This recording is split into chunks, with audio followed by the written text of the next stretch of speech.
O pregador, quando ele é bom, ele consegue fazer uma leitura da sociedade, pelo menos no momento que ele está vivendo.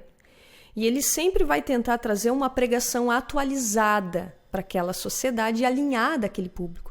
Então, por exemplo, como saber o que pregar, quem é o público? Tia, observa a sociedade.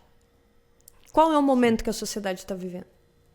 Quais são os anseios que aquela comunidade, que aquele grupo tem naquela hora? Observa o perfil, mas assim, se eu não consigo ter esse alcance da observação do perfil, então o que essa cidade, o que essa sociedade, o que esse país está vivendo? Até as notícias, né? Quem faz muito bem isso aí é o pastor Lucinho. Sim, ele é fantástico nisso. Foi até tu que disse, aquele do guri que foi tatuado na testa. Do vacilão? Isso. Uhum. Teve uma notícia, né, que um rapaz, ele roubou, acho que foi uma bicicleta, não me lembro. De um tatuador. Isso, e o cara tatuou na testa, sou vacilão, né? Sou ladrão, uma coisa assim. Sou vacilão, é vacilão. E eu me lembro que saiu em todas as notícias. E o Lucinho, o pastor Lucinho Barreto, ele começou a pregação dele falando sobre, botou a foto do cara tatuado, sou vacilão. E ele começou perguntando, se Deus fosse tatuar na tua testa o teu pecado hoje, o que ia aparecer? Exatamente. Ia estar escrito o quê? Né? Então, eu achei fantástica a forma com que ele iniciou, porque ele usa algo que está borbulhando, né? O que estava todo mundo assim revoltado com o que tinha acontecido, e ele faz a pessoa refletir. Estava bem polarizado, né? Uns achavam certo, outros não, e isso gera polêmica, né? Gera polêmica. Sempre quando tem dois lados numa história, muitos defendem um lado, outros defendem outro, sempre gera essa discussão e isso vira, vamos dizer assim, moda, né? Nos assuntos, nas notícias. Então, isso é uma coisa que quando é falado, chama atenção. E eu acho que um ponto também importante disso é quando tu consegue atingir o público, né, tu tem essa questão da atenção também, que hoje está cada vez mais competitivo. Então, tu saber a realidade daquela sociedade também te facilita chamar a atenção. Exatamente. E ele chamou a atenção. E o que me chamou a atenção também nessa pregação dele foi que ele trouxe um assunto muito difícil de ser pregado, que é pecado. O pregador sabe que quando você prega em pecado na igreja, é automático, os rostos se fecham.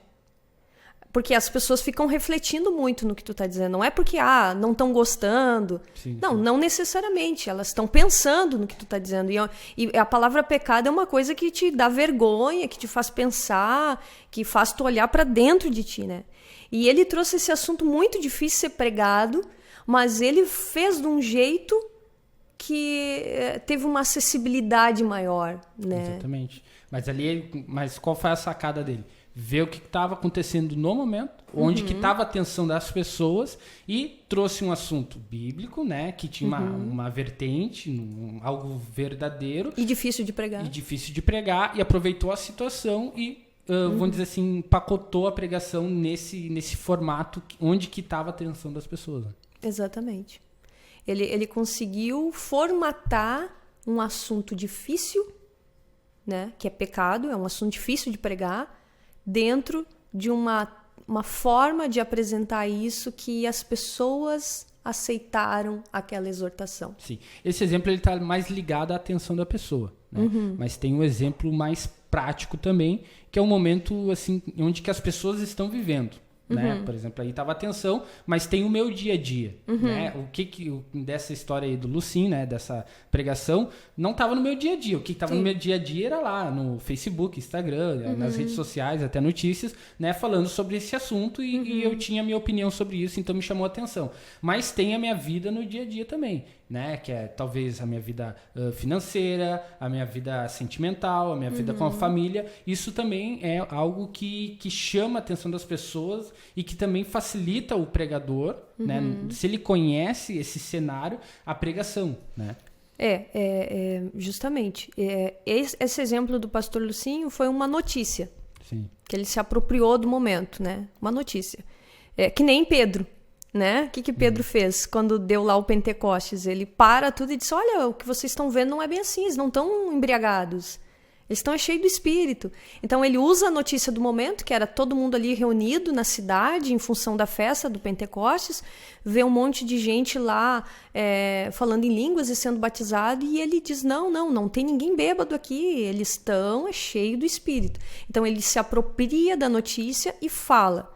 Mas posso também pregar me apropriando do contexto social daquela época. Que daí é mais abrangente, que nem você falou, né? Tu pega o todo, o dia a dia da pessoa, pode ser exemplos cotidianos da rotina? Pode.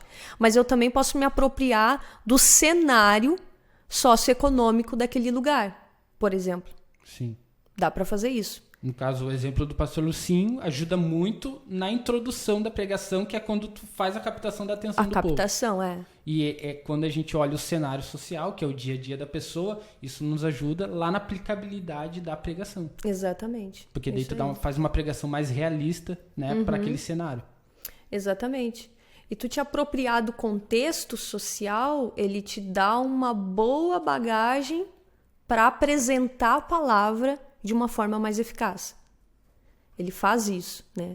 Tu consegue acessar melhor a mente, né? No sentido do intelecto, da compreensão, né? Tu atinge a compreensão das pessoas de forma mais fácil. Quando tu parte desse contexto, quando tu parte desse ambiente que ela está. Sim. Isso é fantástico, é quando tu parte desse ambiente.